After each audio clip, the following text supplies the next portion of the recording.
सारे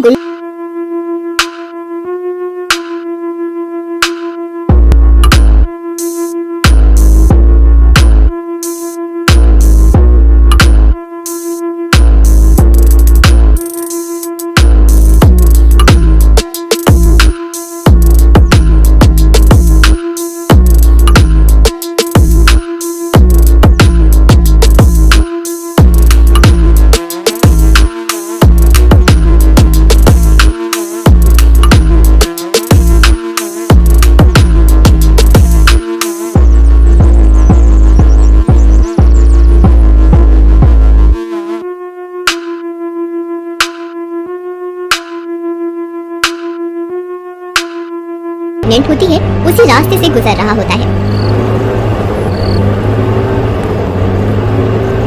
उस रास्ते पर एक बोर्ड लगा होता है, रात में इस रास्ते से जाना सख्त मना है, लेकिन रोहन उसे नजरअंदाज कर देता है और आगे बढ़ जाता है। तभी उनकी गाड़ी का टायर फट जाता है। अरे ये क्या, लगता है गाड़ी का टायर फट गया है। ये तो बहुत ही बड़ी गड़बड़ हो गई। मेरे पास तो दूसरा टायर भी नहीं है, अब क्या करूं? अरे अरे जल्दी कुछ कीजिए ना, मेरा दर्द बढ़ता ही जा रहा है, मुझसे और बर्दाश्त नहीं होता, जल्दी कीजिए ना। सीमा, मेरे पास दूसरा टायर नहीं है, हॉस्पिटल पास में ही है, चलो हम पैदल ही चलते हैं।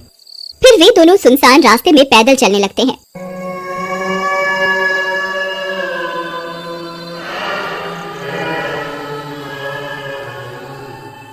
तभी संगीता उनके सामने आ जाती है। वह अब एक चुड़ैल बन चुकी होती है और अपने खोए हुए बच्चे की तलाश में इधर उधर भटक रही होती है।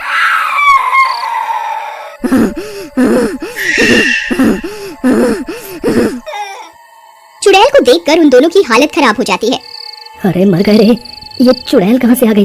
अरे अब क्या करें सीमा? अजय, पीछे बोर्ड पर लिखा भी हुआ था कि इस रास्ते पर जाना मना है, आप फिर भी यहाँ से गाड़ी ले आए। तभी उस चुड़ैल की नजर सीमा पर पड़ती है। उसे प्रेग्नेंट देखकर उसे अपने बच्चे की याद आ जाती है।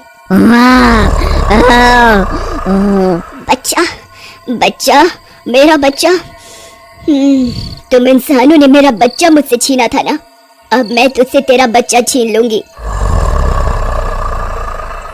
फिर इतना बोलकर वह चुड़ैल सीमा के पेट पर अपनी जादुई शक्तियों का इस्तेमाल करती है और उसके पेट से उसका बच्चा निकाल लेती है। अरे मर गई रे, हाय रे, बहुत दर्द हो रहा है जी, कुछ कीजिए ना, अरे मर गई रे। तभी वह चुड़ैल सीमा का बच्चा लेकर हवा में उड़ जाती है।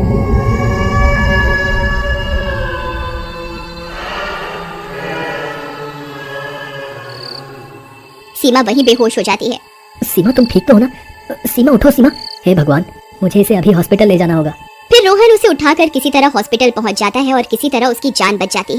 फिर कुछ दिनों के बाद, अजी कुछ भी कीजिए, मुझे मेरा बच्चा वापस ला कर दो, मैं अपने बच्चे के बिना नहीं जी सकती। तुम घबराओ नहीं सीमा, हम आज ही उस गाँव में चलेंगे जहाँ ये हादसा हुआ था। ये तो बहुत बुरा हुआ भाई साहब आपके साथ। हम गाँव वालों ने ये चेतावनी का बोर्ड भी लगाया हुआ था, लेकिन फिर भी आप उस रास्ते पर चले गए। वो चुड़ैल बहुत सालों से अपने बच्चे की तलाश कर रही है और जब उसे कोई बच्चा नहीं मिलता तो वो शख्स की जान ले लेती है। आपके बच्चे की वजह से आपकी जान बच गई है। देखिए भाई साहब, वो मेरा बच्चा अपने साथ लेकर गई है, वो अभी भी जिंदा होगा, आप सब लोग उसे ढूंढने में मेरी मदद कीजिए ना। अरे नहीं नहीं बहन जी, हम आपकी मदद कैसे कर सकते हैं भला बताइए? आप जितने पैसे बोलोगे हम देने को तैयार हैं, बस किसी तरह मुझे मेरा बच्चा वापस दिलवा दो।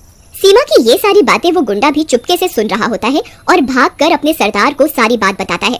अच्छा तो ये बात है, क्या कहा उसने? मुंह मांगे पैसे देने को तैयार है वो औरत। हाँ सरदार, यही सही मौका है बहुत सारे पैसे बनाने का। लेकिन हम उसका बच्चा वापस कैसे लाएंगे सरदार? अगर उस चुड़ैल ने हमें पहचान लिया तो वो हमें जिंदा नहीं छोड़ेगी। तुम उसकी चिंता मत करो, जाओ और पता लगाओ हमने उस बच्चे को किसे बेचा है। जाओ और उस बच्चे को वापस लेकर आओ। फिर वे गुंडे जाते हैं और उस चुड़ैल के बच्चे को वापस लेकर आ जाते हैं। फिर वे लोग रोहन के घर जाते हैं और उन्हें बोलते हैं कि वे उनका बच्चा वापस दिलवा सकते हैं।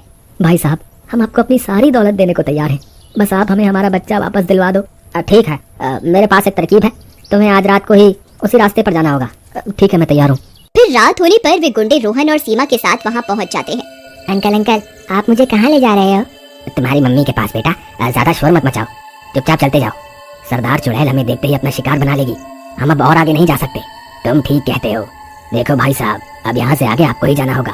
फिर रोहन और सीमा उस बच्चे को अपने साथ लेकर आगे की ओर चल देते हैं। कुछ ही दूर चलने पर उन्हें अजीब अजीब सी आवाजें सुनाई देने लगती हैं। अजी मुझे लगता है वो चुड़ैल यहीं कहीं है।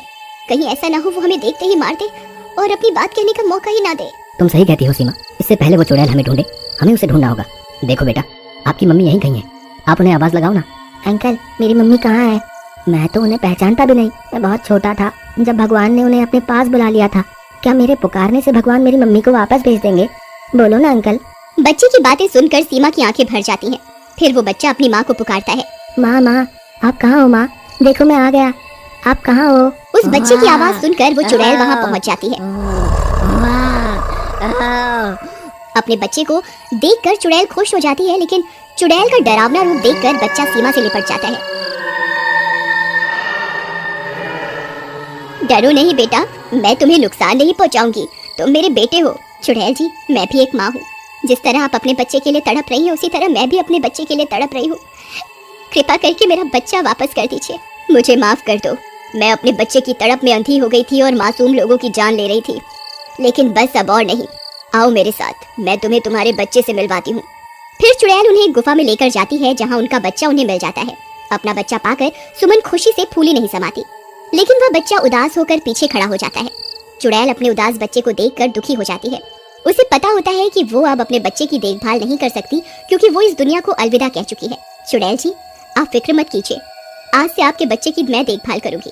आज से ये भी मेरा बच्चा है, मैं अपनी जान से भी ज्यादा प्यार करूंगी इसे। ये सब सुनकर चुड़ैल खुश हो जाती है। तुम्हारा बहुत बहुत शुक्रिया, अब मेरी भटकती आत्मा को शांति मिल सकेगी। फिर इतना बोलकर वह चुड़ैल हमेशा हमेशा के लिए चली जाती है और सीमा रोहन अपने दोनों बच्चों के साथ